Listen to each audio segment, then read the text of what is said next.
para sa lagay ng ating panahon ngayong umaga po ng April 12, 2024 na kung saan sa ngayon ay easterlies pa rin ang hangin na patuloy po na umihip dito sa ating bansa. Ito po ay mainit na hangin na nanggagaling po dyan sa may Pacific Ocean habang sa may southeastern part ng Mindanao ay patuloy pa rin po natin na binabantayan ang namumuong sama ng panahon dahil hindi pa rin po inaalis ang posibilidad na lalapit yan sa southern part ng ating bansa sa susunod po na mga araw.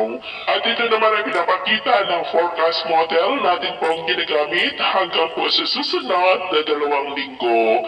At sa lagay ng ating panahon ngayong madaling araw ay maayos ang panahon sa malaking bahagi ng ating bansa, pero may chance pa rin ng mga isolated rain sa ilang bahagi ng Aurora, Aklan, Capiz, Catarman, Eastern Samar, ilang bahagi ng Leyte, Dinagat Island at Zamboanga del Sur. At mamaya ay sisikat po ang araw sa malaking bahagi ng ating bansa, mainit at malinsangan ang panahon, pero may chance pa rin ng maulap na kalangitan with isolated rains sa ilang bahagi po ng Catanduanes, Northern Samar, Aklan at Capiz.